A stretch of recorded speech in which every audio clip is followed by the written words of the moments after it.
নমস্কার বন্ধুরা, আমার অন্তরালে একটি ব্লগে আপনাদের জানাই আন্তরিক অভিনন্দন।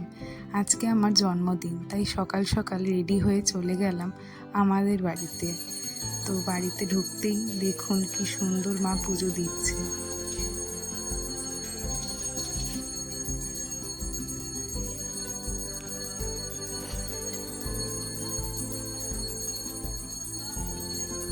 আগে যখনই ঘুম থেকে উঠতাম এই আওয়াজটা এবং এই প্রার্থনা শুনেই আমার দিন শুরু হতো। অনেক দিন পর এই প্রার্থনা শুনে আবার দিনটা শুরু হলো। আর পুজো করতে বসার আগেই মা পায়েসটা বসিয়ে দিয়েছে। মা এটা কি? আরে ছুঁইনি পায়েস। পায়েস হয়েছে মাম্মি? কতক্ষণ বাকি আর পায়েস? আর কোনো বাতাসা দাওনি? জন্মদিন তাই পায়েস হচ্ছে। পায়েস আমার জামাই খেতে খুব পছন্দ করে। আমার সাথে গল্প করতে করতে মা পায়েস রান্নাও পুরোপুরি রেডি করে নিল। আর আমাদের বাড়িতে যখনই পায়েস তৈরি হয় বা নিরামিষ কিছু রান্না হয়, সবসময় নিরামিষের বাসনপত্রেই মা ইউজ করে। এবং সেই পায়েস হোক বা নিরামিষ খাবারটি হোক, মা আগে গোপাল ঠাকুরকে নিবেদন করে, তারপরে আমরা খাই। সেই কারণেই দেখলেন আগে আমাকে বললো যে তুই এখন ওটা ধরিস না, আমি গোপালকে দেবো তারপরে সব। এরপরে মা আমাকে সকালে টিফিনটা দিয়ে দিল। আমি নিজেই বলেছিলাম লুচি পরোটা কিছু খাবো না, আম চিড়ে খাবো, এখন আমের সময়, সেই জন্যে আমার ওটাই ভালো লাগে। তো টিফিন খাওয়ার পরে দেখুন বাবাও এখানে বাজার নিয়ে চলে এসেছে।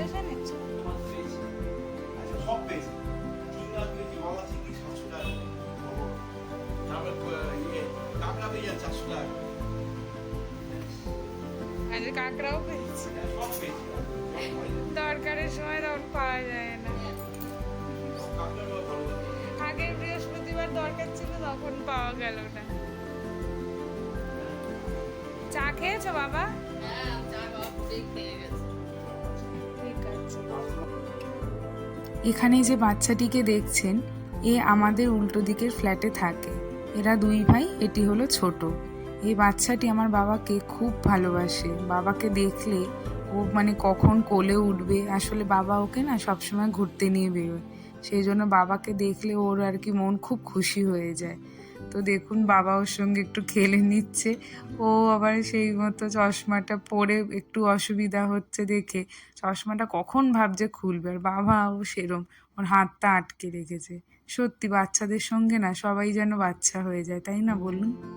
এরপর বাবা কাজে চলে যেতে আমিও ওদের ঘরে ওকে নিয়ে গেলাম। এবার দেখুন বাচ্চাটি কি করছে। মোবাইল হবে না, একদম না, একদম না, একদম না। বাপরে কি, বাপরে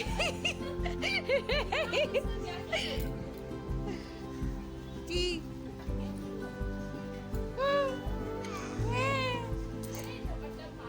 এরপর দুপুর হতেই মা আমাকে একটু আশীর্বাদ করবে এবং খাবার খাবো, সেই জন্য একটু সেজে গুজে নিলাম আমি। তো এরপর মা খাবার দাবার গুছিয়ে নিয়ে চলে এসেছে, সেটা টেবিলে সুন্দর করে সাজিয়ে রাখবে বলে। তো দেখুন কত রকম পদ মা রান্না করেছে, সবটাই আমাকে জিজ্ঞেস করে করেছে। তো আমি আগেই বলেছিলাম যা করবে করো, মাছ করো মাংস করো না, সেই বুঝে সে আয়োজন করেছে। এরপর খাবার দাবার সাজিয়ে নিয়ে মা আশীর্বাদের থালাটিও সাজিয়ে নিল। তারপর আমাকে বসিয়ে নিয়ে আশীর্বাদও মা সেরে নিচ্ছে ধীরে ধীরে করে। সত্যি ছোটোর থেকে প্রত্যেকটা জন্মদিনে দুপুরবেলায় সবাই এরকম করে আশীর্বাদ করত। আগে অনেকেই থাকতো, মা বাবা দাদু ঠাকুমা। আজকে দিনটায় বাবার অফিস ছিল বলে তাই, নয়তো বাবাও আশীর্বাদ করে।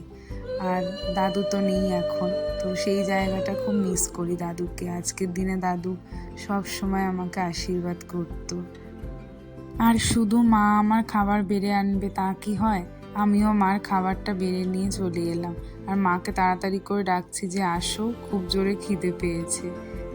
মাও চলে এলো এবং আশীর্বাদের সময় না মা আমাকে পায়েসটা খাওয়াতে ভুলে গেছে। ওই জন্য আগে এসেই বলছে দাঁড়া তোকে পায়েসটা খাইয়ে নি। তো আমাকে মা পায়েসটা খাইয়ে দিল আর আশীর্বাদও করে দিল। সত্যি পায়েসটা না দারুণ খেতে হয়েছে। মানে আমার এক্সপ্রেশন দেখে আপনারা বুঝতে পারছেন মা পায়েসটা খুব সুন্দর বানায়, এটার কোনো তুলনাই হবে না। তো মাকে বললাম এবার খেতে বসো। অনেকদিন পর একসঙ্গে বসে খাচ্ছি দুপুরবেলায়, তাই না? সত্যিকার। এরপর আমরা দুজন মিলে গল্প করতে করতে খাওয়া দাওয়া সেরে নিচ্ছি আমাদের। আর আমার না ছোটোর থেকে অভ্যেস, আমার থালায় যাই থাকুক না কেন তাও মায়ের থালায় উঁকি মেরে দেখা যে মা তুমি কি খাচ্ছ বলো তো। তারপরে মায়ের থালার থেকে সে খাবারটি তুলে খাওয়া বা মাকে বলা যে তুমি একটু খাইয়ে দাও না। তো কালকেও মাকে বললাম একটু খাইয়ে দাও, তো মা আমাকে খাইয়ে দিল। নিজে যতই খাবার মেখে খাই না কেন, মার হাতে যখনই খাবারটা খাই না তখন যেন তার টেস্টই পুরো বদলে যায়। অথচ দেখুন দুজনে একই খাবারই আমরা খাচ্ছি। তো দুপুরের খাবারটা খুব ভালোই আমরা খেলাম। অনেক দিন পরে দুজন মিলে গল্প করতে করতে খাবার খাওয়া হলো। অনেকক্ষণ সময় লেগেছিল আমাদের খাবারটা শেষ করতে। একেই তো এত রকম পদ বানিয়েছিল মা, আর তার ওপরে ছিল মা আর মেয়ের অফুরন্ত গল্পের ভাণ্ডার, যা শেষই হয় না জানেন। অবশেষে খাবার দাবার শেষ করে আমরা চলে গেলাম ঘরে। তো আমি পায়েসটা খাওয়ার সময় খাইনি বলে এখন নিয়ে এসে আমি খাচ্ছিলাম, আর মাকেও বললাম একটু খাও। আসলে আমার মাথা দিয়ে বেরিয়ে গেছে জন্মদিনের পায়েস যে মা খায় না, তো মা মানা করে দিল। আর এইদিকে মা, আমি আর ছোট মাসি ফোন করেছিল, তাই আমরা ভালোভাবেই গল্প করছিলাম বেশ। তবে আমি গল্পটা করছি কম, পায়েস খেতে আমি ব্যস্ত। পায়েসটা খেয়ে আমার এক্সপ্রেশন দেখে বুঝতে পারছেন কতটা টেস্টি হয়েছে। বিকেল হতেই মাকে আমি আইব্রো করে দিচ্ছিলাম, সেই সময় আবার এই বাচ্চাটি চলে এসেছিল এবং মাকে সরিয়ে ওইখানে শুয়ে পড়েছিল। তারপর যখন ওকে আমি করা শুরু করলাম তখন ওর এক্সপ্রেশন দেখুন কি হাস্যকর। এরপর সন্ধে হতে আমি ফিরে এসেছিলাম শ্বশুরবাড়িতে। বরের কাছে যে আবদার করা ছিল তোমার হাতের চিলি চিকেন খাবো, বরটিও সেই সময় মতো কাজ থেকে বাড়িতে ফিরে সব কিছু রেডি করে নিয়ে চিলি চিকেন বানাতে বসে পড়লো। তো চিলি চিকেন বানিয়ে নেবার পরে আমরা আবার কেক কাটবো বলে তাই আমিও রেডি হয়ে নিলাম, আর ওইদিকে শাশুড়ি মাকেও বলেছিলাম তুমিও একটা সুন্দর দেখে শাড়ি পরে নাও। আর শুধু আমার বর না, আমার শাশুড়ি মাও আমার জন্য আজকে সিমুইয়ের পায়েস রান্না করেছিলেন। তো আমাকেও উনি আশীর্বাদ করে সিমুইয়ের পায়েসটি মুখে তুলে দিলেন এবং আমরা কেক কাটা শুরু করে দিলাম। সবাই মিলে এত সুন্দর সেলিব্রেশন করেছেন, আমার মনটা খুব খুশি হয়ে গেছিল জানেন।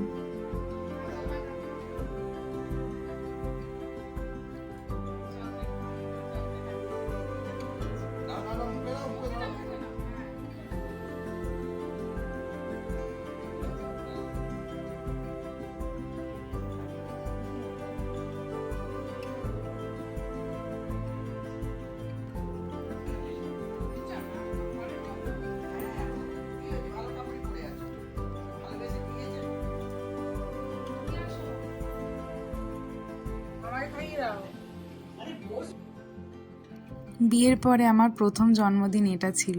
সত্যি জানেন, মার কাছে গেছিলাম, বাবা মার কাছেও যেমন যত্ন পেয়েছি, এখানেও না আমি একটুকুও মনে হয়নি যে বড্ড একা লাগছে।